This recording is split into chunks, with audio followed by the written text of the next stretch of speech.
and gentlemen, we'll get started. Please, you're welcome. We thank you for being to a city council meeting on April 6, 2022. The time is 5 after 6. I will go ahead and open this meeting with prayer.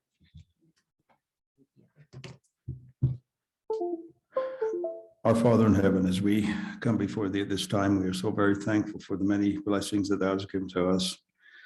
We as the mayor and city council are so very thankful for the position that we've been able to hold by the vote of the people. We're thankful for that opportunity and the responsibility.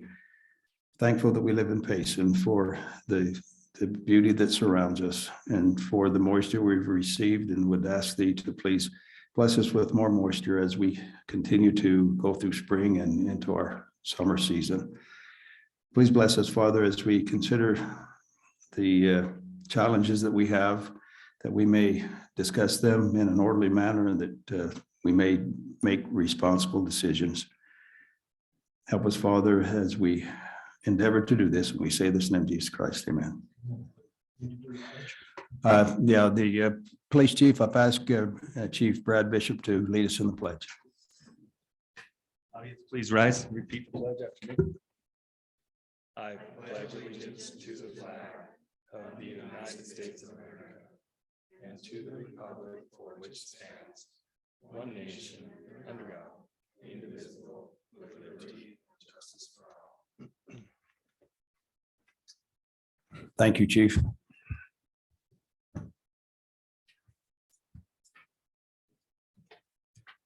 Ladies and gentlemen, I would like to welcome House Bill Association representative is Eileen Miller. Thank you for being here. We look forward to working with you. Okay, we'll go on to consent agenda. Approval of the March 10th, 2022 City Council work session minutes. Approval of the March 16th, 2022 City Council meeting minutes. Proclamation of Arbor Day, proclamation Municipal Clerks Week, proclamation support of the people of Ukraine, also State Auditor Fraud Questionnaire, resolution for holiday paid leave. Unless there's any council that would like to discuss this further, I'm ready for a motion. And I would make a motion that we approve the consent agenda as just read. I'll second it. Okay, we have a motion and a second. Roll call vote, starting with Council Hyatt, Aye. Council Prosgaard, Aye. and Council Carter. Yes. Thank you. Motion carries. We'll go on to C petitions. Chamber Business of the Month. Michelle Lyons, are you here, Michelle, or a representative? Doesn't appear that we do have one, so we'll move on. Go to a public forum. Anyone can speak on items not on the agenda. Please limit your comments to 3 minutes or less, and please identify yourself as you come up to the mic. So we'll go ahead and open a public forum.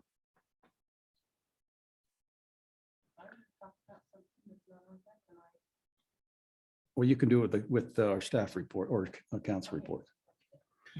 Okay, not seeing anyone that's coming up. Kim, do we have anybody online? Okay, since we do not have anyone wanting to take the time, we'll go ahead and close the public forum. And if we have any staff that would like to report to us, please approach us.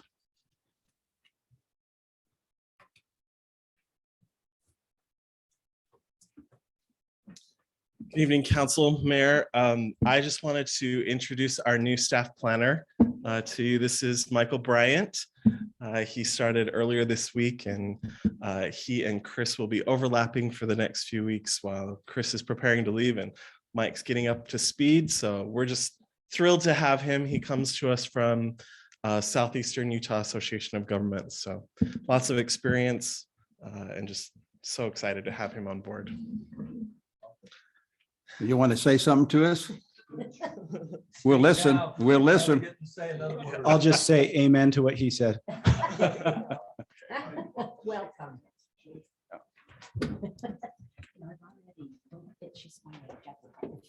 Michael. Michael. You go by Mike. I always say you don't come to go to see. It's either one. It's right that way. Good. Thank you. Any other staff that would like to take advantage of, oh, there we are. Go ahead. I snuck Chief. up here. Didn't Sorry, see you. Mayor. Don't know how I missed you, but I didn't see you. I thought I was easy to spot. Maybe not. I don't have much to report. I just wanted to recognize that April 10th through the 16th is our emergency dispatcher week, and our folks at Central Utah 911 and then at our dispatch center in Spanish Fork take good care of us and do a great job, and they don't usually get a lot of thanks. So I'd just like to thank them publicly for what they do for our fire, EMS, and 911 operators. So that's all I have, unless you have something for me. No. Okay. No, we just appreciate what you do. It's not a fun job at times, but we appreciate what you do. Thank- Linda? Well, I was sure that you planted an officer at the bottom of the hill. To catch you? Yeah, Yeah, we did. and after I stopped at the stop sign, I signed there. And so I pulled around and I said, "Are you here to catch me?"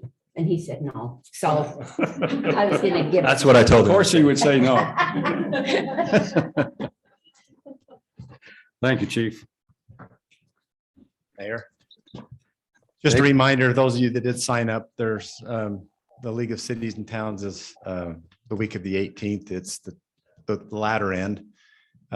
We have, so far, we are postponing, canceling the council meeting on the 20th so that you can go down and attend that. I think Robert's worked with all the developments and things, and everything's good that we know of so far. Also, just a reminder, if you haven't seen, it's Christmas time at the Memorial Park.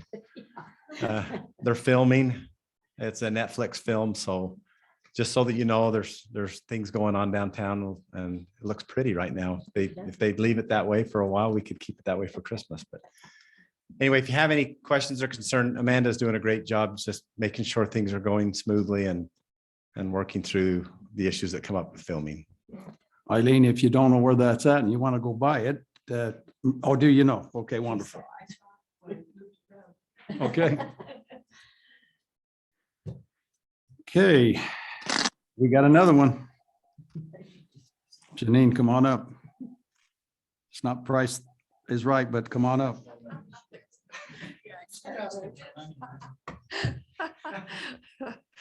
I'm Mayor and Council. How are you all? I just am here I'm excited that it's spring and looking forward to all our events coming up in the spring, the summer, and the fall. So it's gonna get busy really quick. So I'm really excited. Payson City has taken on the Easter egg hunt. We're excited to do that. April 16th, it'll be at the Hillman Complex and it'll start at 10 a.m. and you're all invited. If you are there by 10:02, you would have missed it. So you want to be on time. Maybe even 9:59. Yeah. This year I've asked the Payson High cheerleaders to help, and the art seniors from Miss Burdick's class is going to do some chalk art, and Miss Payson will also help. So it'll be well. I've got lots of people helping, so it'll be fun, but please come if you can. With the proclamation for Arbor Day, now we're going to celebrate Arbor Day. It will be April 28th.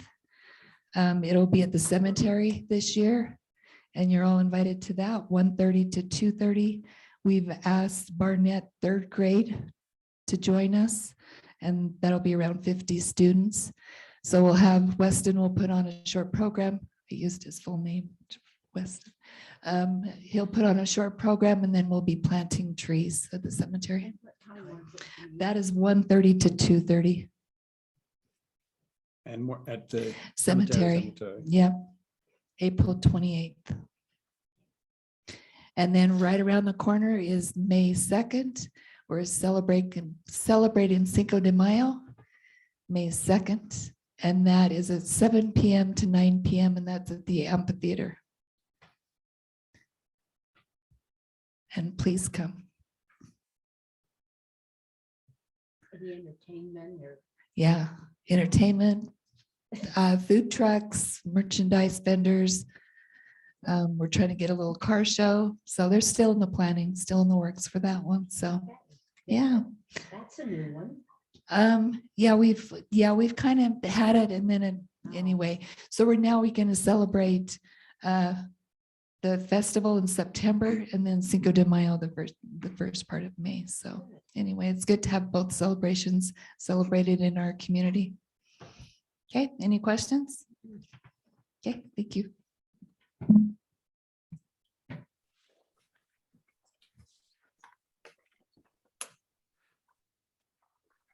Okay, don't see any other staff wanting to come up, so we'll move on to council reports, and we'll start with Council Hyatt, since you mentioned that you may want to say something. No. So I've had several calls, like we all get. We were wondering about, so the 8th South, where they've done the match, done the UDOT road. So they were in touch, one of the people was in touch with how long that's gonna take, at least 3 years for them to do the scientific stuff on it. What they were suggesting is maybe we put, Fourth North, how we closed off that railroad right there. That would be a perfect place to put, and I don't think we need a 5-lane highway. You could have a 2-lane highway going down 8 South, a 2-lane highway going there, and you could put the bridge there. The bridge doesn't have to be in that position. We can put that bridge anywhere. We need to look at something else, because when we've talked about it, we've never looked at other areas we could put that bridge. We don't have to put it in the wetlands. We can put it someplace where there's no wetlands, and we don't need a 5-lane highway there. We just need something to go over the railroad tracks. So I am proposing, Robert. I'm listening. I love when people give me ideas, and this just popped into my head. I was talking to Dave, and he said present it. Because there's other ways to get out to West Mountain than just this new 5-lane highway that they're proposing. And it is going to be a lot of money because we're trying to get over wetlands. Well, why do we have to go over wetlands there? We don't. We're just trying to get out to West Mountain with the fire department and the ambulance and the police. It doesn't have to be over a 5-lane highway. It can literally be over a 2-lane highway. So I would like you to look into that, because when we closed that Fourth North, well, we didn't do it, the Railroad did. railroad did. We did it. You need to understand why we did it.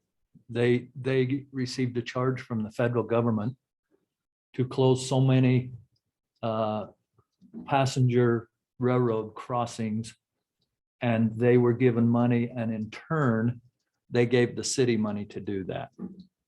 Several years ago, I believe It was at least 20 years ago. I was on council when we done that, and it was a pretty binding agreement because we accepted money. But could we check into that and see if there's a way we can unbind it? I don't think there's any problem with checking into it, but the other goal that we had with 800 South is connecting communities to the I-15, and that's one thing that wouldn't Well, do, and I but was even thinking, your 96 South too. sure.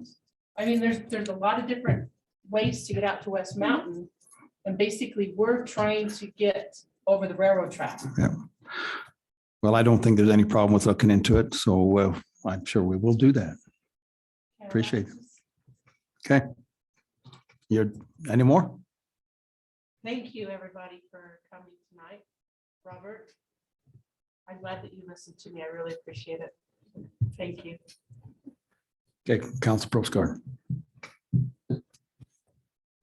Yeah, I thought the ribbon cutting and the grand opening today of Paris RV was very fitting. I think that project was right place at right time for Mayor Wright to make a phone call and bring somebody in, and within 2 years, it went from a possibility to a ribbon cutting today, which is going to be a tremendous tax benefit. As of this afternoon at noon, they had sold 56 units, new units. So, And in business for maybe 3 weeks. so tremendous boom for Payson City. I have not talked to one resident that is negative about that and the benefit that it's going to bring. I wanted to thank the staff. I'm telling you, I seen it before I was on council, when I was on council, when I was off council again. The other morning, I just happened to be walking. I don't sleep. I'm an old man, and so I don't sleep. And I walk by the city office quite often early in the morning.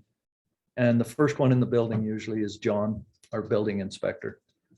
He unlocks the building and comes in, and the dedication, I seen him the other day stop and pick up garbage. He has always stopped and picked up garbage.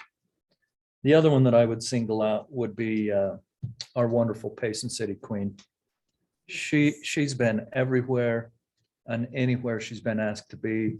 Today, she had other obligations, but there she was with her crown and supporting and doing her duty as Miss Payson. So I just want to single those two out. Want to remind the citizens that it's springtime cleanup. I drive around town, and this is the time of year to really get a kick start on spring cleanup. I would really think, Dave, if when I turned the bend on the frontage road today, where the old Flying J used to be, that corner had 11 rubber tires sitting between the curb. I mean, it's a mess. And to welcome a brand new business and have that mess right along that road, could we make contact with them? And come on, let's have a little pride in Payson. The final thing I had is on my power board meetings for Southern Utah Valley Power, we have finally reached an agreement with Strawberry on the 46 kV line that services that comes into town via Arrowhead Trail up to the Suter substation, then on over to the Nebo substation. It's a great benefit for Payson. We have reached agreement with them, but it is a heavy financial agreement. And I think, Dave, you're aware of the numbers that Brian has. Haven't seen the final numbers. We should have they're calling a special meeting for us. We've all had an opportunity to review it, but we wanted the attorneys to make sure that the T's and I's were all in the proper places on our behalf. And then we'll present that amount to each city, and it will be according to usage that will be used. But to get that KV line out of their control and in ours is huge, is absolutely huge. So we'll be seeing that in the near future, real quick, like matter of fact, to the point that we want to move on it as quickly as we can. Sounds like a milestone that we're glad we crossed, huh? Yep. Okay. Thank you. You bet. That's all I have. I just want to say, just real quick, and Linda, then I'll turn some time over to you. Carl, I had a conversation with you to see how wonderful it looked to have ball games on the new complex. I took the time, came up and met you as well, and talked to some folks that maybe you could share with us how many different communities came there, high schools came there, if you wouldn't mind. As come on up. And I talked to a lot of the citizens that were there out of our community, and they were absolutely astounded with the complex and loved that what we had done. Carl? So as you've noted in emails, but for the public as well, we've had a JV invitational tournament for high school softball, as well as a varsity invitational the last 2 weekends. And we've had communities come. One weekend we had 15 and then 17 teams. Moab did drop out last minute. But we've had, teams were Bingham High School, Richfield, South Sevier, the local Spanish Fork, Springville, Lehigh, Pleasant Grove, Eagle Mountain, multiple teams. We've been doing this for multiple years, but it was really nice to have the new complex and all in the same location. They play 4 games on Saturday. So we started games early in the morning and finished in the evening, and had the lights on and playing, and teams were able to walk under the tunnel under 8th South to go back and forth without having to move their cars or anything like that. So it went really well. Certainly good feedback from the teams so far, being kind and generous in their thoughts. And I'd like to thank my work crew on that. I mean, they worked really hard to make that happen. Our Mo crew, Chris Jensen and Colt Jensen, as well as Jeremy Alvey and Savannah too, in the recreation department to make that work. They work hard. There's a lot of work ahead of time, and of course that day is a long day, but it's very rewarding to see that many people there for the day, smiling and enjoying what they love. Thank you. I would like to second that. Again, I talked to a lot of the people there, and they did remark about the ground crew and how efficient they are and how well they take care of the facility. Council Carter. I'd like to say too, I enjoy hearing the noise at my house. And I know that there are ball games going on, and it's close. I just need to walk up there and plant myself and watch them. Along with that, I got a telephone call the other night from the Craigheads, Sheila and Gary, and no, it wasn't at night. It was during the day, and it was about a week or so ago. And she was crying because they were tearing down the trees at Hillman. And she said they'd been there so long, and she's looked out at them, and it made her sad. And I said, you can do it, Sheila. But anyway, it's nice to know that we're going to have something different down there. And we have the nice ballparks up here. So I'm really excited about that. I want to thank all of the Payson City employees too. I wanted to say to Janine, I hope you've got a couple of months to get a lot of sleep, because I know how hard she works, and for all the things that we have coming. And I'm trying to think where I was. I spoke to a gentleman that he was from way up north somewhere. Spanish Fork. Way up north. Yeah, way up north. Springville. And he says, and he told me that he always comes down for the Scottish Festival. And he's so excited for the Scottish Festival. So it's nice to be able to hear from people far away how much they appreciate everything that we do here. I also, all last summer, I walked into I won't cry. I probably will. But anyway, I walked into on Sunday night, the band concerts alone, and carried my chair in. And I've had about 5 or 6 people call me and tell me that they're going to come with me to the band concerts this summer. So I'm glad for that. And we've got so many fun things that go on here in Payson, and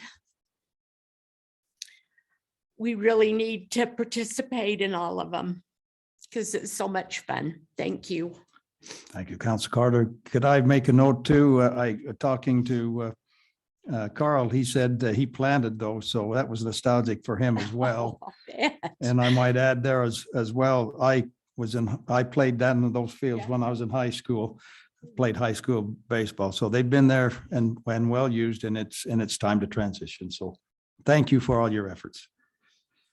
Okay, we'll go ahead and move on. Number 4, presentation of the library board annual report. Ann, come on up. Thanks for you other board members and employees from the library that are here to support you. Thank you. And I saw several online as well. Spring break kind of reduced our numbers in person. So thanks to the people who came. So this is our annual Payson City Library report to the City Council. And I just want to start with something that I heard today from one of the library staff. So we have a family in our community. We probably have many, but this is one specific family that's going through some really difficult times. The details don't really matter, but they do have some teenagers in their home. And they shared with the library staff that right now, those teenagers need a safe place. And right now, it is the library. And so I thought about 2019, 2018, when we were raising money with the Lions Club, the city also pitched in and we created that teen room. Those investments are still paying off. So thank you to everybody that was involved. But let's go on with what's happening now. So it is Library Week, which is why we do this in April. And we are having a silent auction as one of our fundraisers. So if you are interested in some cool books, some of them are old, some of them are new, come on over to the library and put in a bid. It looks really cool. We have some great donations. So, all right, what did we do in 2021? And thanks, Kim, for helping with the technical part. So this is not my specialty. So just some accomplishments in 2021. And just when we look at the graph, those are all fiscal year 2021. So it's July 1st to June 1st. So some of our numbers and reports are kind of outdated a little bit. So just some highlights. So in 2020, January of 2020, BC, before COVID, we had 13 different programs that were going on in the library. Many of those happened more than once during a month, but we had 13 different ones. So there were several different story times. There were teen programs. Of course, COVID changed all that. In February of 2022, we had 13 again. So we are back in the number of different programs we're offering. We are still reduced numbers. Hopefully those will keep going, but we're definitely on the rebound from that. And thanks to Molly, especially for doing a lot of different things during that time that weren't the same programs, but provided similar needs. We've also been adding different story times. So we've started a Spanish story time. Somebody in the community volunteered to do that. So we're still trying to figure out a good time to make that work, but that has been a goal for a long time, and we are doing that. Musical Mondays, this is for young children, very young children, that they have fun with music and books, and it's in the library. So that's a great one. And then Library Night Out, I think that one's more for adults, and it just has a different range. One time they did painting, they've just done a lot of different things. So one of our highlights of the year is always our Onion Days book sale. And so we are excited always to be part of the Onion Day celebration. And thanks to Janine, we know that we are just one small drop, but we hit another record, over $3,000. So that was awesome. We had a great sale this year. And the silent auction, we do it twice a year. Once is during Onion Days, once is during Library Month this year. And we've seen the profits continually increase since we first started that. So that's exciting. Another accomplishment, thanks to the City Council and city staff, Molly was able to become full-time, and she's definitely been busy. And then again, thanks to the City Council and working, we started last year in June.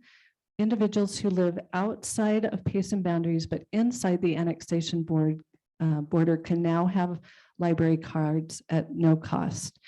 And as of a couple of weeks ago, excuse me, we'd given out 33. And when we first started that, we assumed it would be about once a week that we'd get a request. And so we're pretty much on track that way. That seems to be a good service, and it definitely has made a lot of goodwill in the community. We also started some homebound services. So Kara, if you know Kara from the library, she is wonderful, as they all are, but Kara's just especially wonderful. And so she is part of this program. And she took books to somebody at an assisted living that's just not able to get to the library and browse like she used to. And when she saw Kara, she said, "She's from the library. She brings me books." And all of the other people said, "We want books too." So that's an exciting service that we're starting. All right, next. All right, so this is the graph that I talked about. So a lot of these, all of these numbers are July 1st to June 30th. So they are a little bit outdated. When we see them next year, they'll be quite a bit different. You can, so the yellow line that is almost not existent in that last column, that's the programming. Our circulation has held pretty steady, but remember, most of this time was really during a lot of COVID restrictions and that kind of thing. So we think next year it will be much closer to normal. All right, next one. And then a couple of years ago, the city, as Overdrive, the way they were funded changed. They came to the city libraries and asked for a different payment structure, and the city council, it did increase that, and that has been ongoing. And so you can see how the usage of Overdrive or Libby or the online books has just continued to increase and increase. So again, thank you for that.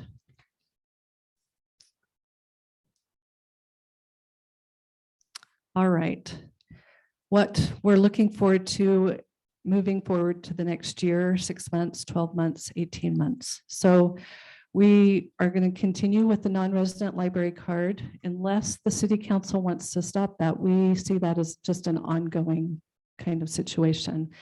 Just in the last week, the Friends of the Library has finally finalized a way to offer grants to people who don't live in city boundaries, live outside annexation boundaries, but don't have access to other city libraries and have a financial need. So they will be able to fill out a form, and then the Friends will review those. We assume that most of those will be able to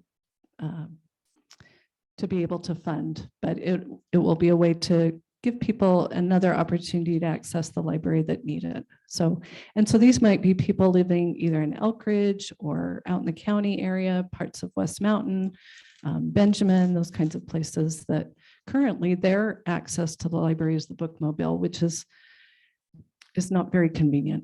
So we see, again, the programs that we see have already been expanding, and we really see that increasing.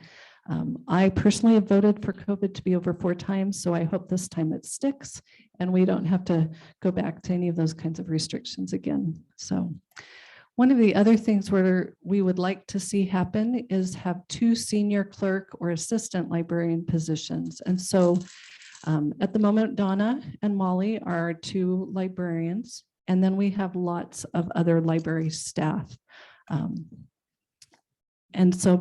And some of them have been there a long time. So being able to give some people a little bit of chance to move up or be promoted. As you know, staffing in any industry right now is an issue. And so that's something that we think would be really helpful. And Candace, we have 3 librarians. Candace, I'm sorry. Yes. Okay. I'm sorry, Candace. She is so valuable to the library. I can't believe I forgot her. So please forgive me, Candace. The feasibility study, I think that we have talked about that, and I think the city council has heard our request for that. So I don't know that we need to go farther into that. As a library board, we understand that the city has many priorities and it's difficult to decide how to do those. So we appreciate you listening to us and working on that. And then the last one is a new integrated library system. They call it Aspen. And this would be an installation cost plus an annual, I'm not sure if subscription is the right way, but it basically is a technological system that works with the card catalog and that kind of thing. If you want to go on to the next one. So I have looked online. I'm not a librarian, so I don't always understand the terms that they use, but it looks really cool. And it's just a step up from the program that we have now. And if we do get that, there won't be a change in what we currently have. It will just be adding on. And I would say that it's frosting on the cake, but when I looked at it, it is not just frosting. It is really cool. So the way you can search for things is a lot different. You search for things that the library has, as well as the online system. Those are integrated, so you don't have to go from one to the other. It's an app, which, I mean, everything's an app now. You can pay for things from this system, from an app. It's really cool. I love the idea of fixing spelling errors. So for instance, the word sandwich, I can never remember if it has one H or two H's, but this would automatically fix that so that I could get it. The current system that we have, you have to spell it exactly. So, but it also has a feature. So if you search for different things, the staff can put in that you will get a different advertisement depending on what you search in. So if you're searching for children's books, it may come up with some of the story times or the after school programs and advertise that there. If you're looking for something else, it would be geared towards that different thing. So it looks like a really cool system and would really benefit not only the staff, but all of the patrons. So if you have more questions, Molly is here on hand to answer those. So that is my presentation. We think it's been a struggle year, but it's been a good year, and we look forward to things to come. Do you have any questions or comments? Just a comment, struggle years can either do one of two things, make us weaker or stronger. And I believe it's made you stronger and us as well. I agree. Yeah. Okay. Well, thanks again for your time. Thank you. Great presentation. Okay, we'll go on to D action items. Resolution appointment of new planning commission members and oath of office. That falls to me. We, Dave and I and Robert met together and interviewed 4 applicants for our planning commission. 2 of the individuals were asking to be reappointed, and we had 2 others. We had great interviews and good and great applicants. As a result of that, we unanimously decided that we would reappoint Kirk Beecher and Ryan Frisbee to those positions. I see that Kirk is here, but would like to present these 2 gentlemen to the council to be appointed back into their positions. If there's any discussion, I'd be glad to entertain that at this point in time. If not, I'm ready for a motion. Mayor, we had 2 openings, correct? We had 2 openings. Yes. I guess I was wondering how Blair's doing. He seems to be doing fine. This would probably be, It could be his last one. yeah. But he seems to be doing fine. Ladies and gentlemen, just so you're aware, recently his wife has passed away, and so that's what the concern for Blair. So we're glad to hear that he's doing okay. He attended in person. Yes, our last week. Did he? Okay. I can't think of 2 more prepared gentlemen to be reappointed, Mayor. So would you like a motion? Yes, I would like a I motion. would make a motion that we reappoint Kurt Beecher and Ryan Frisbee. Yeah. And I looked at you and I thought Carter, Ryan Carter. Don't look at her then. Ryan Frisbee back to the proposed terms on the planning commission. I'll second that motion. Okay, we have a motion, second to that motion, a roll call vote, starting with Council Carter, Yes. Council Prosgaard, Yes. and Council Hyatt. Yes. I may just add that both these gentlemen are very adept at what we ask them to do, and we appreciate their service. We'll go ahead and at least swear in Kirk, if you would. Come on up, and Kim gets to do it. Watch him cross his legs. I do solemnly swear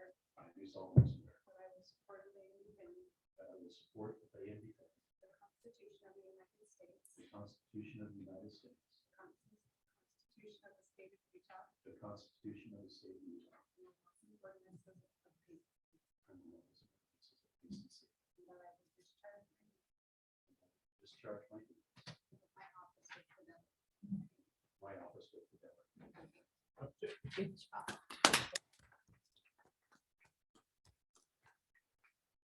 Yeah.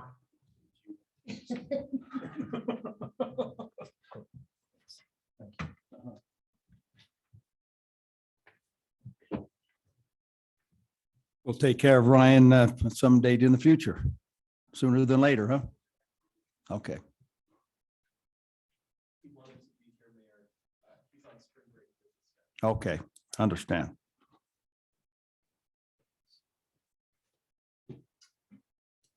I might mention to the council, they may or may not be aware of it, but we've had a change in how we do motions, just out of making sure that we do it right. There's been some changes at the state level, from what I understand, and all of our motions will have to be roll call motions, just so we don't, it's been a little bit complicated.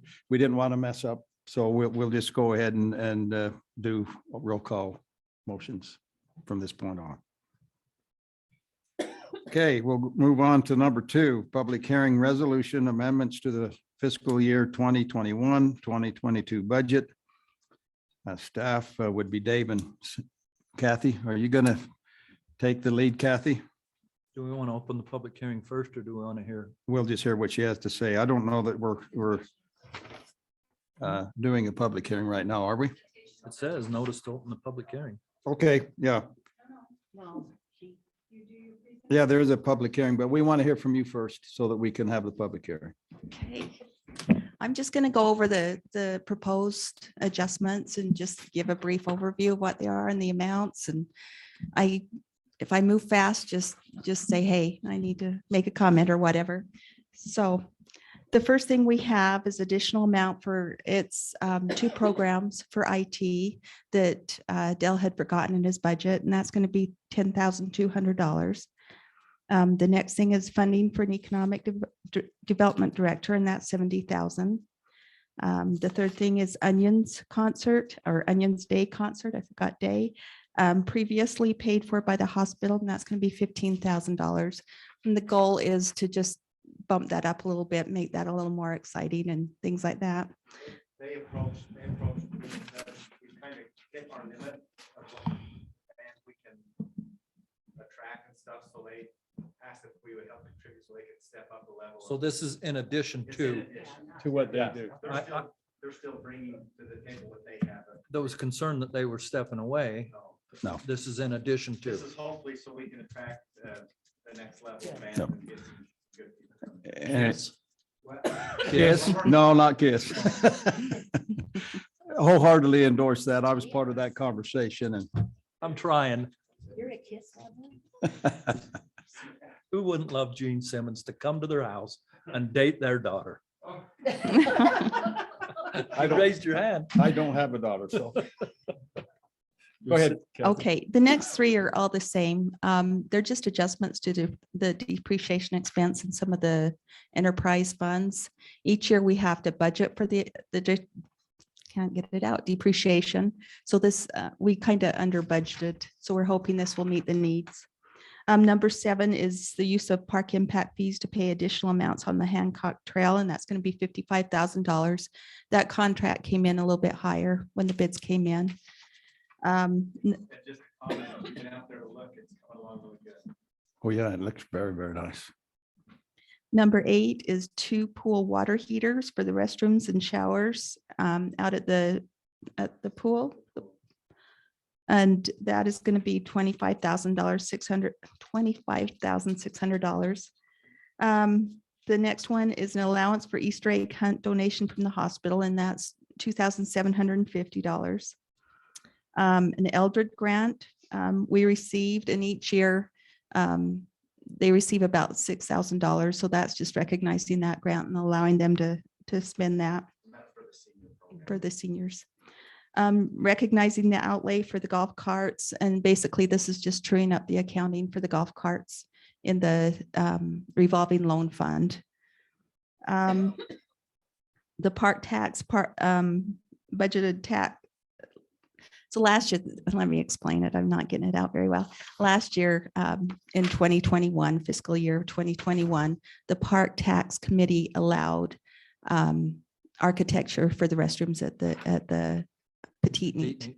And that invoice just came in this year. So this is just truing that up. And that is going to be $23,820. The next one is use of fund balance to meet the match at the Spring Lake pumps. That's going to come out of the water fund. So each of the projects that we get bonded or funded from with the state has a 15% match. And this is recognizing that match for $126,752. Revenue received from parking for the film, and this is at the pool so that Carl can use those funds in his department for maintenance purposes. Well 5, there's additional costs for $65,000. A new exterior on the shed of the RV park for $13,000. The next one is the new downtown building for $500,000 that we paid for Monday. And we'll get reimbursed for that. Right. And then the dredging park project over at Spring Lake, that's $200,000, and they're going to go as far as they can on the $200,000. The next two are just recognizing the park tax allotted funds to the PCT, the Payson Community Theater, for some improvements through Oasis stage work. So one is the transfer from the park tax and the receipt. The other is the receipt in the other fund. So that's just an accounting thing for $9,413. 21 is hand washing stations required from the county for the ball field for $3,350. The next is a contract with Hanson Allen Luce. It wasn't anticipated in this budget, so Robert just needs those funds back in his budget so he can pay the contract $60,000. The next one is a big one. Travis keeps bumping this one up. 800 South Sewer Project by the high school. So $800,000 we had anticipated coming out of the ARPA funds, but when the bid came in, it was 1.4, Travis, is that right? $1.5 million. So we're just trying to find additional funds to pay for that before the UDOT road comes through. What's up with that, Travis? Well, UDOT did not give us any forewarning until we went to the pre-construction meeting that they were repaving both SR 178 and 190. And we've got to fix the sewer line before the new high school comes in. So it's kind of like we didn't have much option. Wow. We did have good news though. So Travis, and I don't know all the details, but Travis let us know that some property for Soufmois, that's quite a name, was sold. And so our portion of that, we're going to put towards this project, and $316,992 is going to roll back into sewer fund balance and help that fund. And that's all we've got. Any questions? Is what it is, I guess, It huh? is what it is. Okay. We'll go ahead and thank you for that presentation, Kathy, and I'll accept a motion to open a public hearing. Move that we open a public hearing. I'll second it. Okay, we have a motion been seconded. Roll call vote, starting with Council Hyatt, Yes. Council Prosgaard, Yes. and Council Carter. Yes. Okay, we'll go ahead and open a public, public hearing. If you wish to address us, please step to the mic and state your name. Speak clearly if you would. Try to limit your comments to 3 minutes or less. Limit them to whether you agree or disagree with the previous comments that we've just heard from Kathy. And please, in the interest of time, please don't repeat old information and new information. So we'll go ahead and open the public hearing. Not seeing anyone here that would like to step up, and nobody online. That was Easy. We'll go ahead and close the motion if I can, the hearing, if we can get a motion. Mayor, I'd make a motion that we close the public hearing. I'll second it. Okay. Again, the roll call vote of Council Carter, Yes. Council Prosgaard, Yes. Council Hyatt. Yes. Okay, this is the point where any further council discussion is open to. I think it just goes back to it is what it is. It is. It's, Okay, I'll go ahead and accept a motion. I would make a motion that we approve the budget adjustment. You want the dollar amount? Do we need the dollar amount in it? Dollar amount. Or just the date. I just think that the resolution. That we approve the budget adjustments for the resolution of April 6th, 2022. I'll second it. Okay, we have a motion has been seconded. Roll call vote starting with Council Hyatt, Yes. Council Prosgaard, Yes. and Council Carter. Yes. Thank you. Motion carries. Okay, moving on to number 3, a public hearing / ordinance, street vacation. Red Bridge portion of 800 South and 1450 West. Robert?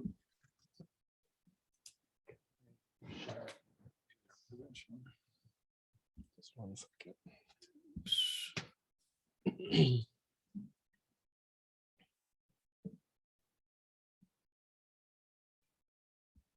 I have to find my presentation. Too many windows open.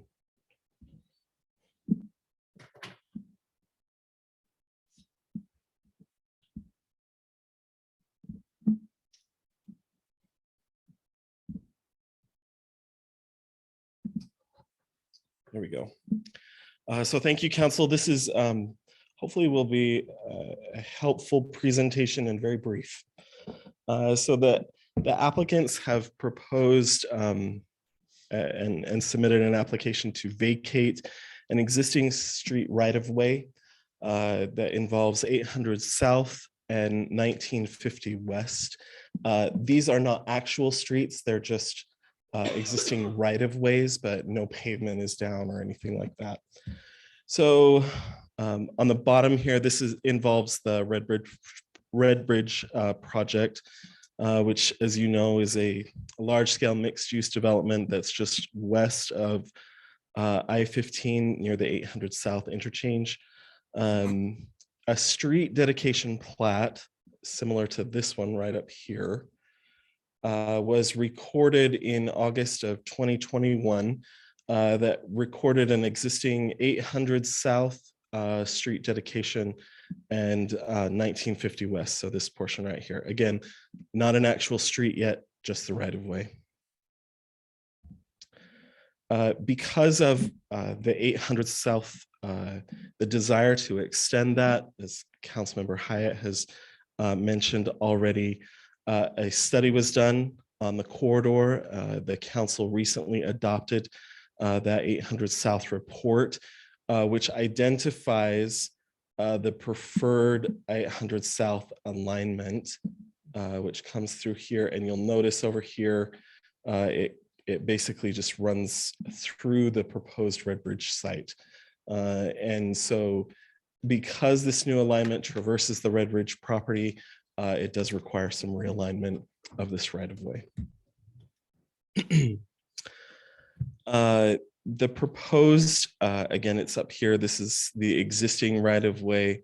The proposed right of way accommodates the 800 South corridor that was originally part of the Red Bridge project. And now the new, the applicant has submitted, this is a preliminary plat that shows the where the right of way is going to be. You will see this in an upcoming meeting. You're not actually voting on the plat tonight. You're just voting to on whether or not to vacate the street at this time. But essentially what you can see is that it's going to be an exchange of property, just shifting in order to accommodate that 800 South corridor. Staff recommends approval of this vacation. It makes sense to accommodate the project and the 800 South Corridor, especially where the street is not built yet. And so this is the time to make those adjustments. And basically it's a switch, just an exchange of property to make sure that the streets are in the right place. I promised a short one. I'm confused just a little bit. Yep. The original design, as I looked at this yesterday, and I've driven down there a million times, that confuses me, that it makes sense to keep that intersection, doesn't it? Am I missing something here? So if you look at, and Ken Berg from the app representing the applicant is here as well, but this is the original plat that was recorded, and you can see here was the original intersection of 800 South. Is that the one that you're talking about? Yes. Councilmember? Okay, so that is still there, but that is now going to turn into the 800 South corridor. And so in order to accommodate the 800 South corridor, if you move down to this plat, this is still the 800 South corridor. Okay. And now this new intersection is going to become 850 South. Okay. And so Okay. provides access. Farther to the south of. Okay. Right. So. Yeah. I'm good. Does that make sense now? Yeah, I just needed. Clear as mud. Somebody to spell it out with a picture. I mean, I've had the picture in front of me for 2 days. And No, that's totally fine. Yeah, I've scrolled. Any questions for me on that? I thought I was reading that was 800. Doesn't appear so. Thanks, Robert. Planning and zoning's had the opportunity to look at this. So this is a council decision, so it hasn't, street vacations are the complete responsibility of the council, so it hasn't gone to planning commission. You will. Yeah, so they'll look at the plat. As you said, your staff is recommending that we do this. Yeah, it makes sense. Okay. So you can get into MTech fairly easy. Oh, Yes. let me put that back up. That gives MTech a. If you remember when we adopted that flat road dedication, I think it was even said that may change. Yes. We just need to get the road dedication so we could work on the donation with the MTech. We kind of anticipated to make these changes. So, Okay. Councilmember Hyatt, this is the MTech site. And so it actually provides frontage along that entire west side. That'd be great. Okay, in light of the information we just received from Robert, we'll go ahead and I'll accept a motion to open a public hearing. So moved. I'll second it. Okay, I have a motion. It's been seconded. Roll call vote, starting with Council Hyatt, Council Prosgaard, Yes. and Council Carter. Yes. Okay, pretty much same drill, ladies and gentlemen. We'll go ahead and open the public hearing. Step to the mic, state your name, speak clearly. Try to limit your comments to 3 minutes or less. Whether you agree or disagree with the previous comments, don't repeat or state new information. So we'll go ahead and open this public hearing. Again, not seeing anyone coming to the podium. We need those Spring Lake people back. Yeah, we do. Yes, we do. Oh, Yeah, they'll be back. Exactly right. soon But- enough. So not seeing anyone here. Do we have anybody online, Kim? Okay. Then in light of that, I'll accept a motion to close the public hearing. I'll make a motion that we close the public hearing. Okay, I'll second it. okay. That's a motion been seconded. Roll call vote, starting with Council Carter, Yes. Council Prosgaard, Yes. and Council Hyatt. Yeah. Okay, do we have any further council discussion? Not hearing that there's anybody that's going to make that venture, I'll accept a motion on the item. Mayor, I make a motion that we approve the street vacation of the Red Bridge portion of 8 South and 1450 West. Okay, do we have a second? Yeah. We got a second, did I hear? Wait, Oh, wait, nope. No. I was just reading what it said here. Oh, okay. Is It says 1450 West on a 1950 West. that what? Yeah, it does say 1450 West, or typo. So we're, 1450 West, Kim. 1950 West. 1950 West. Okay, And I'll second it. okay, we have a motion been seconded. Roll call vote, starting with Council Hyatt. Yeah. Council Prosgaard Yes. and Council Carter. Yes. Thank you. Motion carries. We're going on to number 4, public hearing / ordinance updates to the impact fee, facilities plan and impact fee analyst for Parks and Recreation. Eileen, that's be of interest to you. Great, thanks for joining us. Mayor and council and public, we're here to give an update to our impact fee. A few years ago, all of our impact fees were updated and we were in the process of doing the parks, and there were some changes at Horrocks, and now we've continued on and we're at a position now to present to you our updates for the impact fee. We have Bruce Chestnut here with Horrocks Engineering to help go over the study. But we would like to propose the impact fee to you for adoption today as well. So Bruce, we'll turn some time over to you.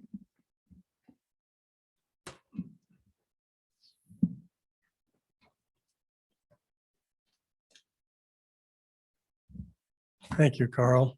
Mayor and members of the council, it's been a long time as we've looked at this impact of your parks and recreation. I need to identify that contained within recreation is also trails. So we're looking at parks, recreation, and trails. Payson has done an excellent job in developing recreation sites for the community over the last years. They have established a great tradition of community spirit in recreation, trails, and parks, which attract people to your community. 20 years ago, the city established a level of service that was based on an acreage per thousand. And you set that 20 years ago as 7 acres per 1,000 residents. You've done a pretty good job trying to maintain that 7 acres per residence. And right now you're just a tick under 7 acres per 1,000 residents. So you've done a great job. As we've seen in development and the acquisition of property and the development of parks, that sometimes the amenities in certain parks cost more maybe than some of the land costs. Land costs are escalating quite a bit. The cost to improve parks with construction, have you seen today by some of your bids, continue to escalate with the price of construction. So in this study, it proposes that we change the level of service from an acreage per resident to a cost or a amount of money based on the assets that you have per resident. And so the level of service would change from a value instead of an acreage. Table 3.1 of the report shows the value of all of your existing facilities within the community. And that value is over $36,700,000 that you've improved over the last years of the community. It does not include in this study the museum or the Gladstone Golf Course or the Four Bay Rec area or the Payson City Cemetery, because they're special purpose uses and not eligible for these types of funds that you're looking at in the study. So the value of those are not within that 36 million. Also to tell you that within that 36,700,000, that it does not include operation, personnel, or maintenance cost. That is all separate. When you look at the study to calculate the level of service based on value, we use the 36,700,000 number and divided by the existing population, which Payson has, which is right now about 24,159 is what we calculated that out to be. And it could have changed with another building permit. In the report, we looked at 2 different numbers to keep that level of service. We looked at a number that, because the pool was expanded and used some impact fee money, and it was double the size of the pool, we subtracted that out from the asset of the pool construction cost. And so if you look at the 36,700,000, subtracting the cost of the increase in the pool, it comes up with a figure of $1,375.87 if you look at all the parks, trails, and recreation facilities. Now, that would be per resident, a fee. If you look at the area of Payson, there's a lot of small parks within Payson that are less than 1 acre. Not a whole bunch, but some. Some might question whether they have a value to the whole community, or they just isolated small areas for that, just that small area of residents.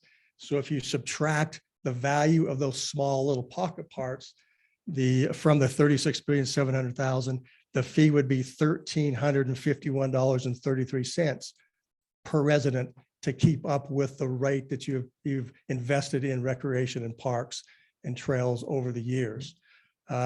That's why in the report, you'll see 2 different figures used throughout the report, because it's whether you include the small parks or not include the small parks. As you look at the population of Payson, at the end of 2021, Payson population was estimated at by about a little over 24,000. If you look at the trends of building permits that are issued in Payson and the existing zoning, the build out population is 54,230. A little over 54,200 residents will come based on the existing zoning maps. Like I said, the trend of the building permits and looking at those, if you look at the year 2041, based on those trends, the population would be 50,700, almost 50,800 people based on how you're doing right now. The Governor's Office of Planning and Budget estimates Payson population in 2040 to be just under 50,000. So you can see the numbers are pretty consistent with your trends of building permits, what's the Governor's Office is using for your projections. And as you look at, the zoning maps that you have. So you're going to grow and you know that. Using the estimated population of 50,800 approximately, and subtracting the 2021 population over the next 20 years, it's estimated that Payson will grow 26,600 plus people in that next 20 years. So that's a big increase in population and demand on services that you'll have here within the community. Based on that level of service that we talked about, whether it's all parks or parks less over an acre, those 2 options exist. If you look at option 1, which is all parks, to keep that level of service that you've had over the years, you'll need to construct $36,600,000 worth of facilities to keep up that level of service for all residents to enjoy the community. If you look at option 2, which is parks greater than an acre, you'll have to construct a little over $36 million of facilities to keep up that level of service that you've enjoyed over these last years. Based on the 2020 census, Payson has an average of 3.6 individual residents per household. So on the average, there's 3.6 people in every door that you have within the community. Based on that number of 3.6 per, the proposed impact fee should not be more than the following based on which option you have. If you look at option 1 for all parks, the impact fee per resident should not exceed $4,950 per connection per resident. The impact fee for all parks over an acre, the proposed fee would be $4,860 per residential unit. And that is assuming the 3.6 average. Now I know existing fees that you have now on impacts break that down based on development type, and that can happen. You just can't go over this number because this is the number you can't exceed. You can go less if you want to, and you've done that in the structure that you have previously. So that's our report. It took a while to get all that finalized, but it includes, in the report, there's also a capital facilities plan.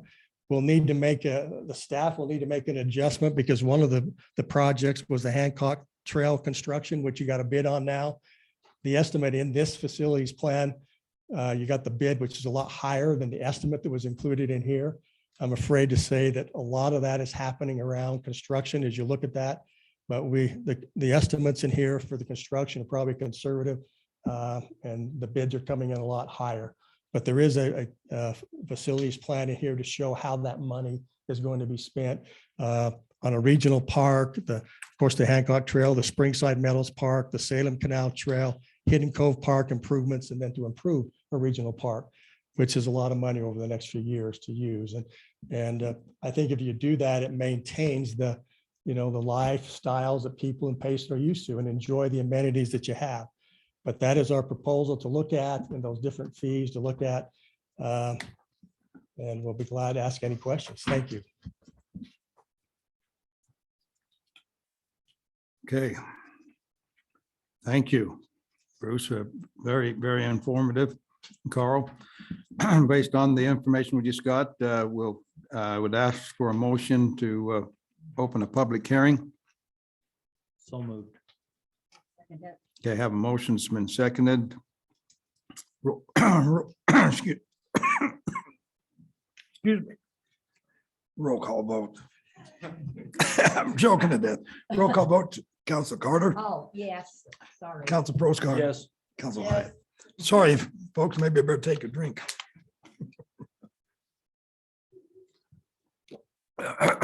So we'll go ahead and open up public hearing. Just as before, step up to the mic, identify yourself. Speak clearly, limit your comments to 3 minutes or less. Whether you agree or disagree with the previous comments, please do not repeat or state new information. So we'll go to that point, if I can talk. Of course, I don't have to if it's a public hearing. Okay, not seeing anyone that wants to take advantage of it here in the room. Kim? Okay.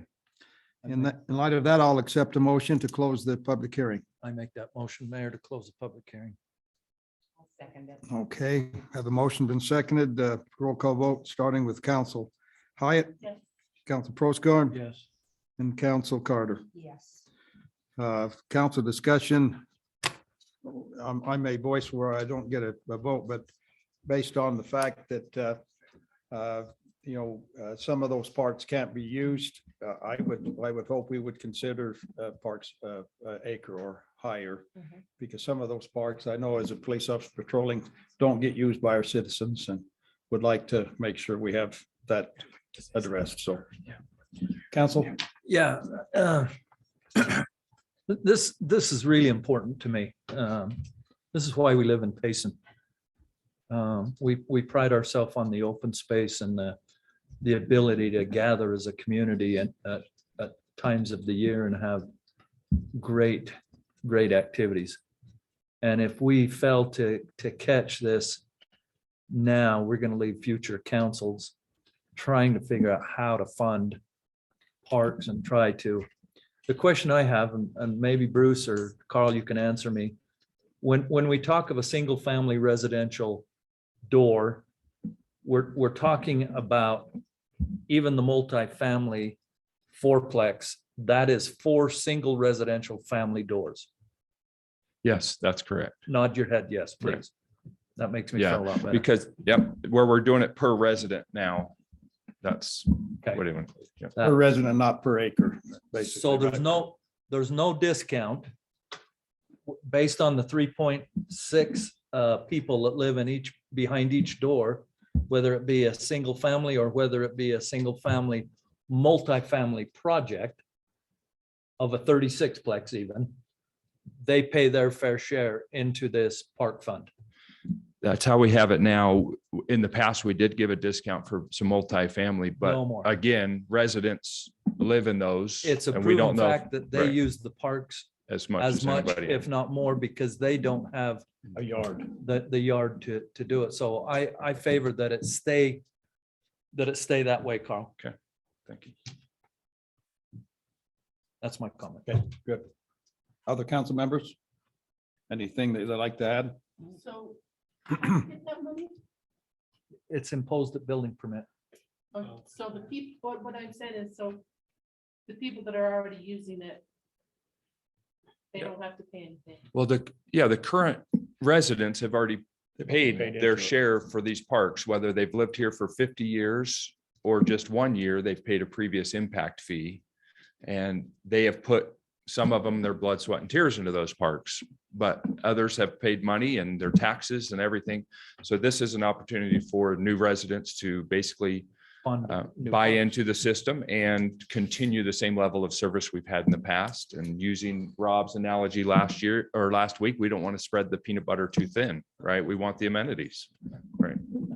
Oh, that's gonna stick around. for a Yeah, long yeah. time. Robert, peanut butter is your thing. I like that. I would just make an observation as well that this is for new construction. Yes. Right, so those new residences that are coming into our community. Yeah. That's what I was. Yeah, sorry. Yeah. Thank you. Good. Mayor Dave? Council, I just wanted to make one comment. I just wanted to personally thank Horrocks Engineers.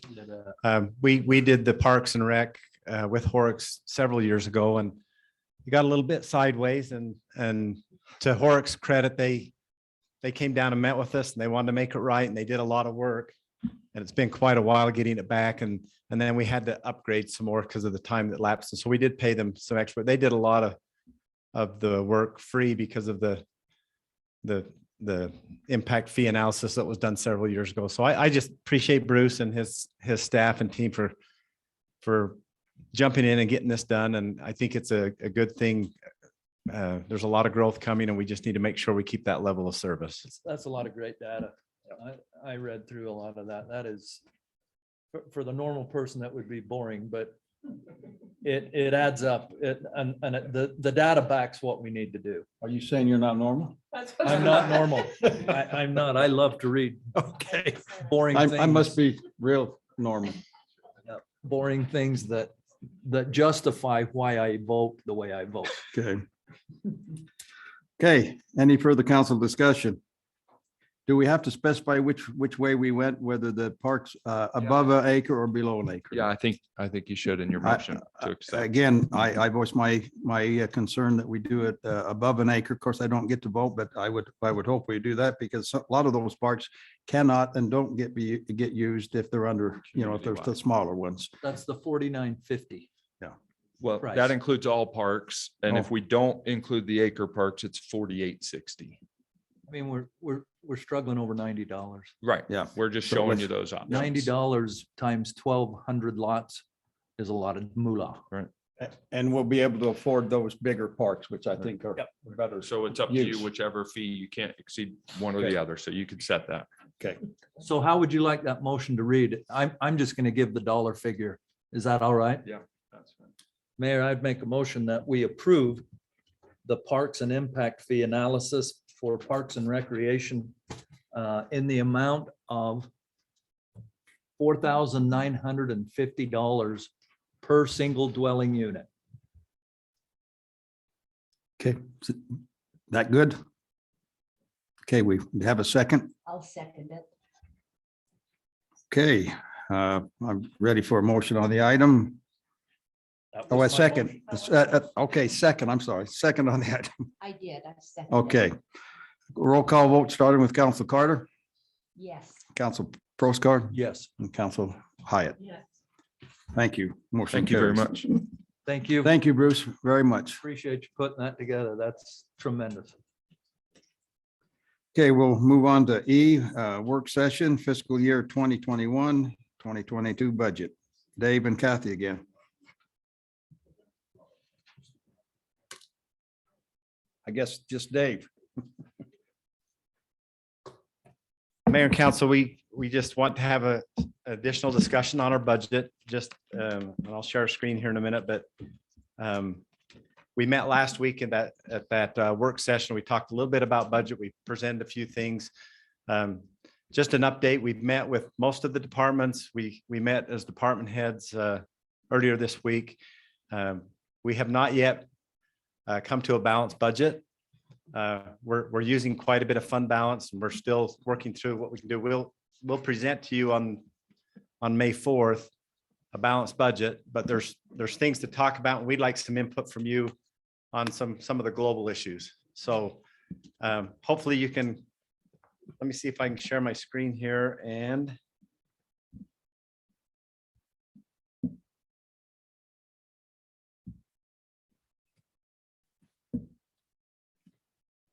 Hey, while Dave's doing that, Jason, a legal question, if I may.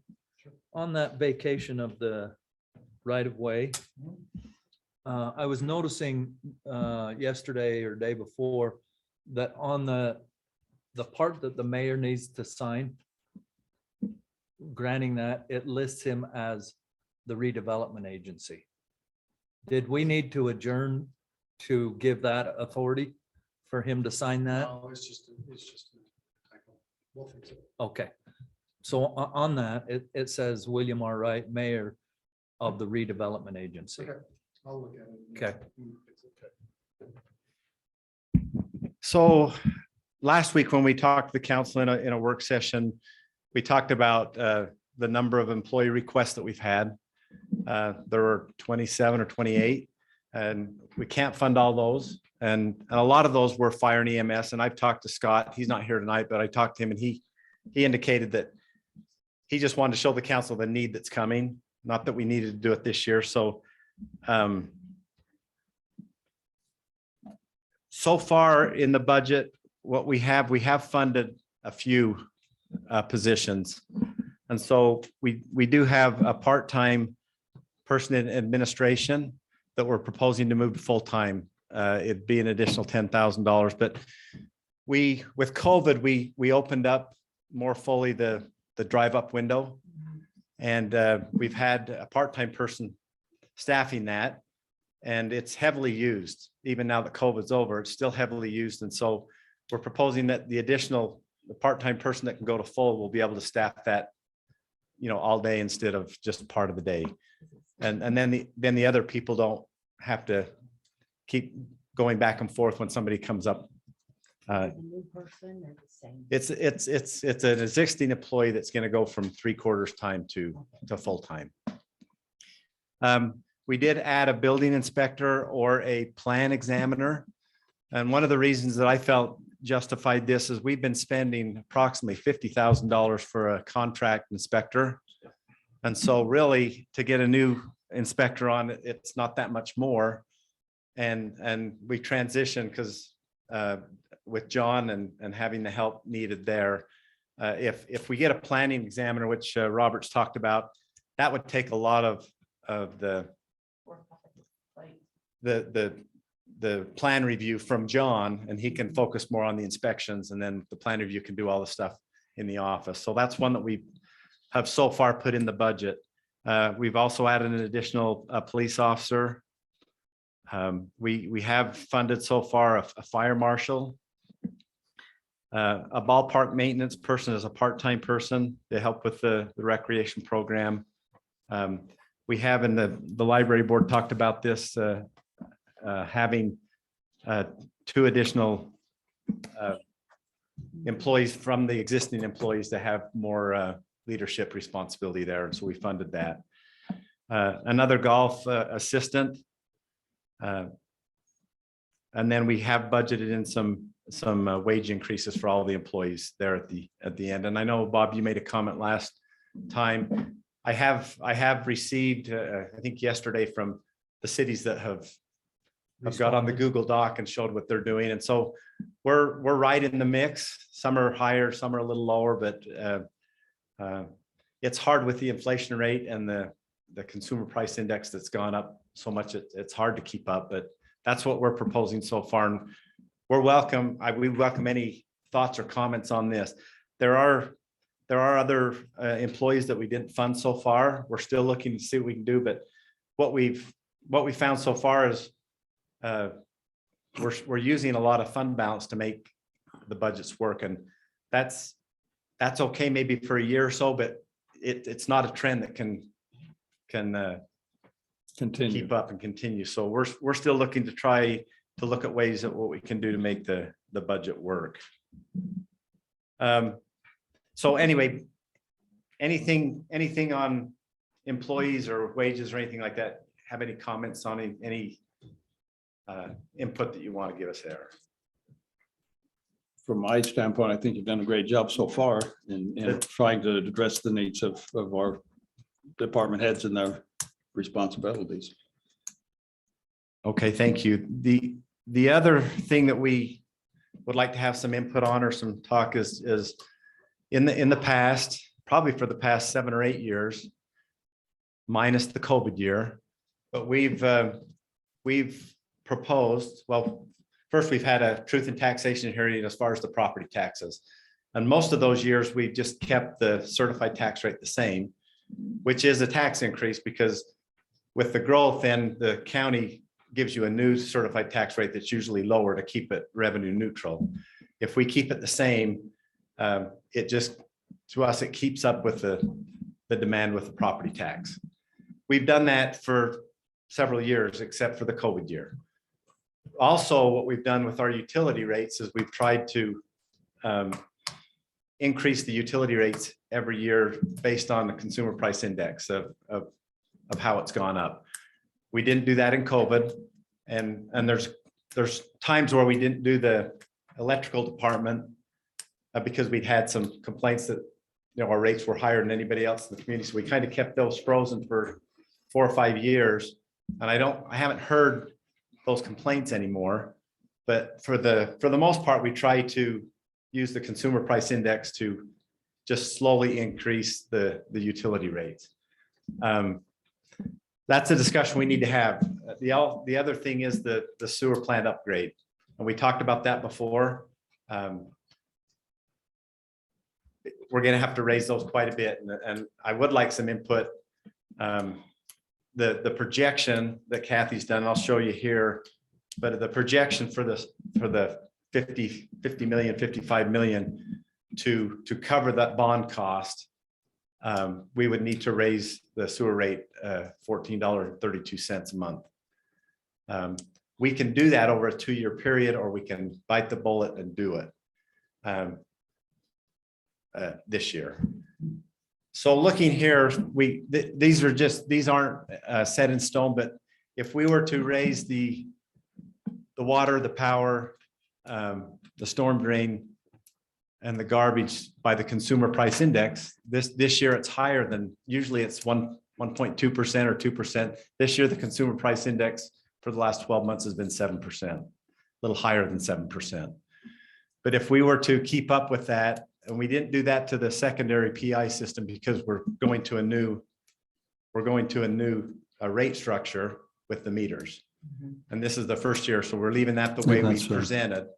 But all the others, we would do a CPI increase. And so if you look at that, if we were to implement everything, it would be a pretty healthy increase. It'd be $22.54 a month.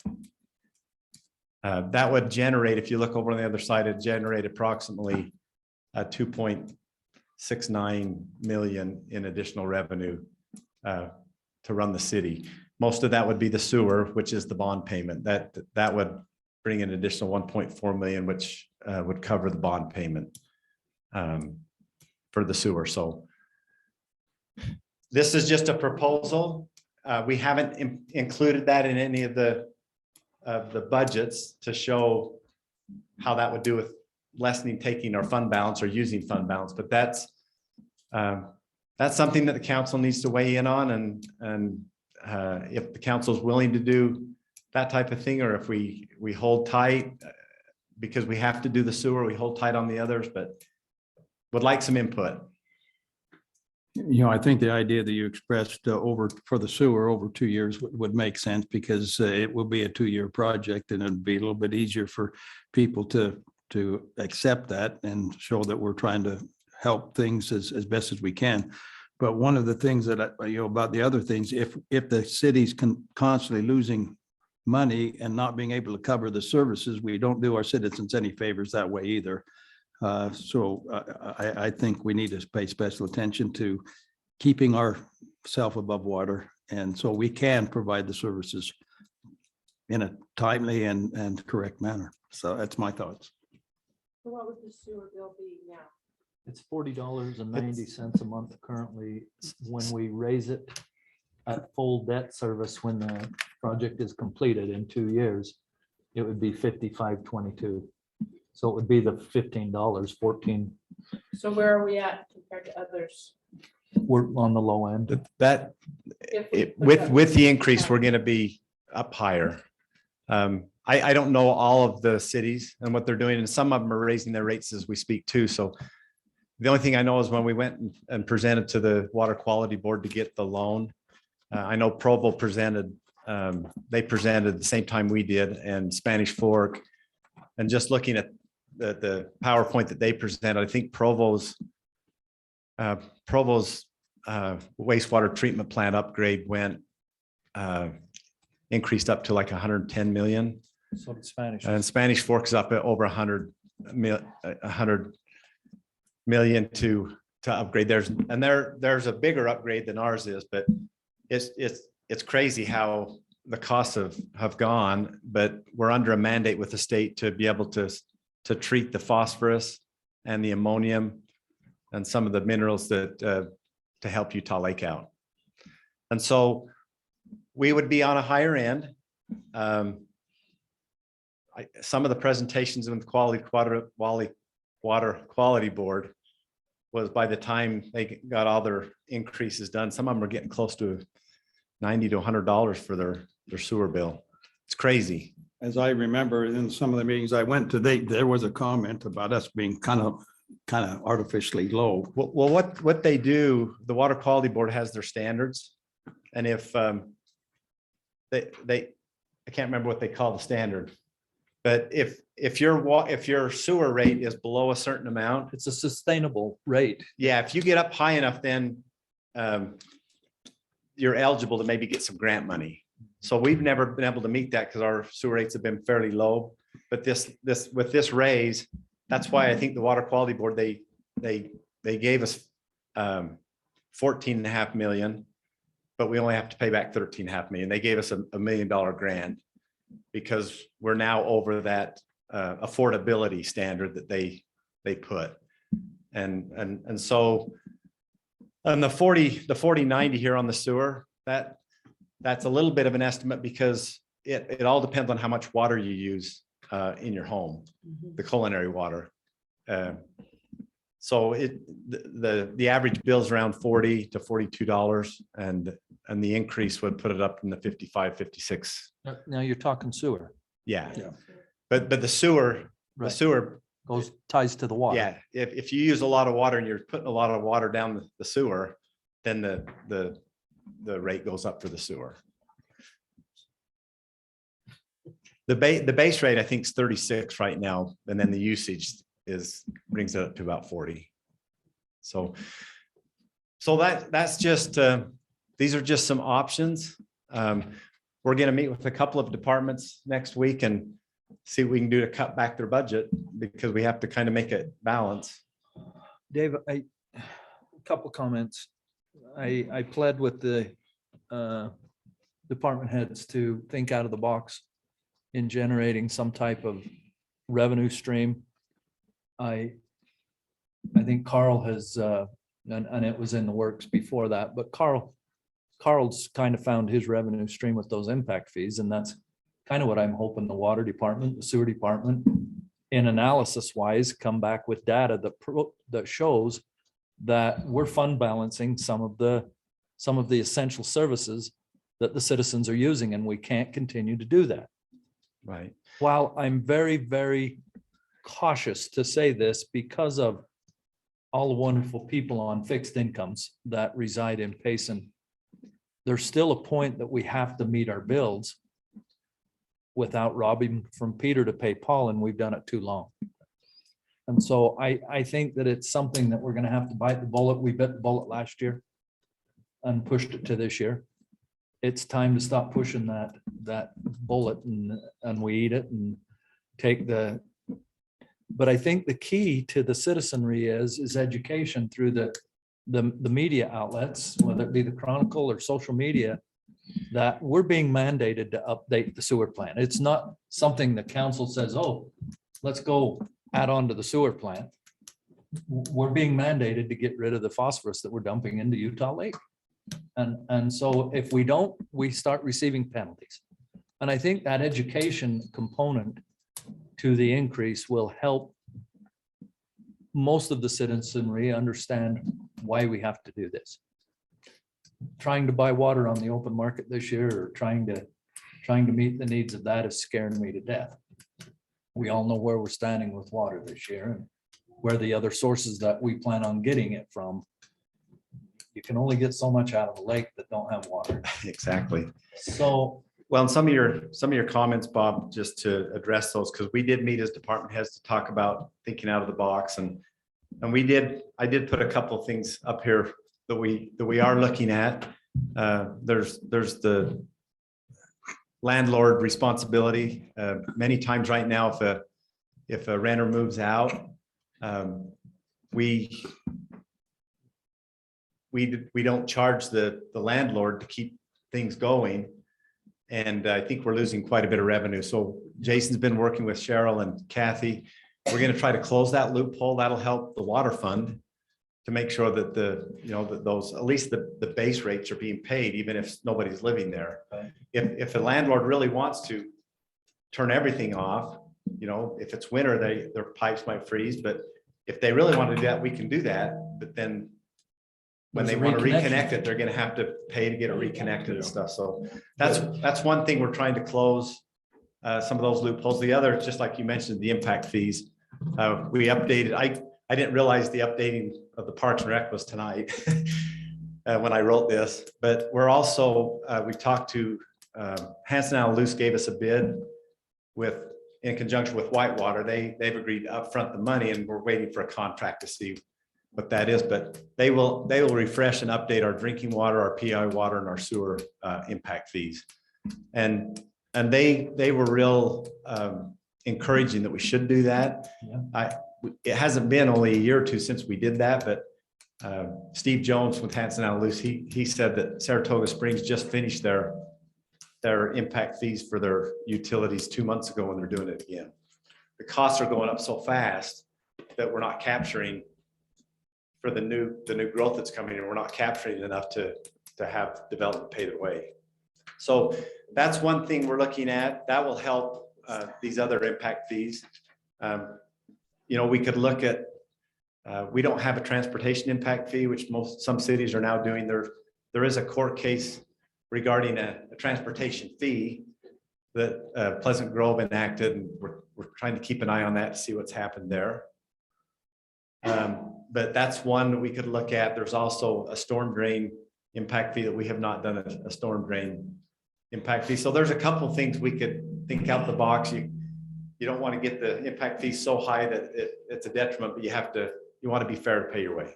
I've said that all along. I think development needs to pay its own way, and the citizens that are already here don't need to subsidize. That's sounding pretty good. All right, I beat the dead horses. Yeah. Don't have to be too close to the microphone. Anyway, those are just a few things that we wanted to bring tonight. We didn't want to spend a ton of time, but we can talk about any aspect of the budget. We can actually pull the actual budgets if you want to look at line items, but we're still working through that. But these are some of the things that I think are going to come to the council as far as what do we charge for utility rates. Oh, and the last thing, Bob, I meant to put is I asked Amanda to hold off sending the newsletter out till tomorrow morning, because we could put a little blurb in there saying, hey, the sewer plant has to be started. The rates are going to have to increase. We won't give a number because we don't know yet, but just to put some blurb out there that it's coming. I think anything we can do to keep the citizens in the loop of Okay. what's coming down the pipe. And the times that I've talked to citizens about what's coming, and we got to get to talking, they fully understand that it's just one of those things that we have to For address. the most part, I think it will be. So we'll try to put something in for this one that's going out, and that'll at least help. And then when we get more detailed information, we can put it on the website. We can put the design stuff, and we have to be transparent. Here's what the design cost estimates are. Fully agree.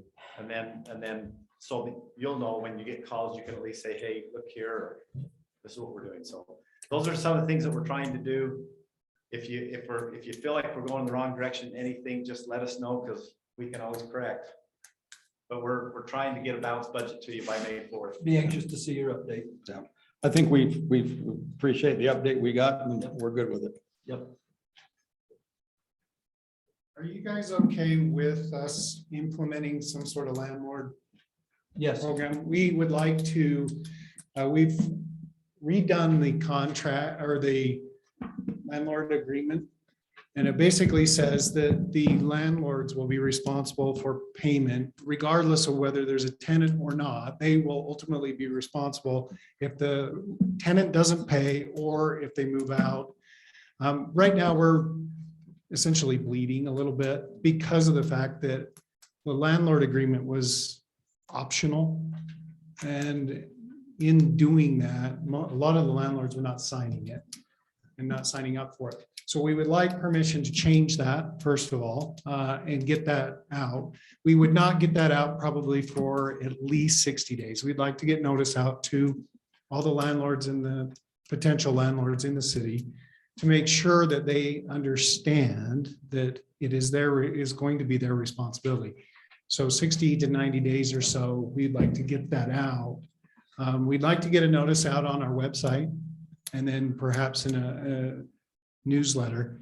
And then in a future meeting, I would like to propose a business license amendment and possible fee to go along with that so we can register landlords as well and we can get an actual count of who's doing what in the city. But that will be at a future meeting. I'm just bringing it up to you to think about right now. Yeah. And then we'll discuss that later. If we're expecting our citizens to toe the line, landlord should toe the line as well. I agree. That's all we have, Mayor.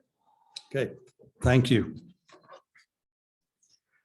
Okay, we'll go to F, adjourn to closed session. I'll take a motion to do that. Mayor, I make the motion that we adjourn to a closed session. I'll second it.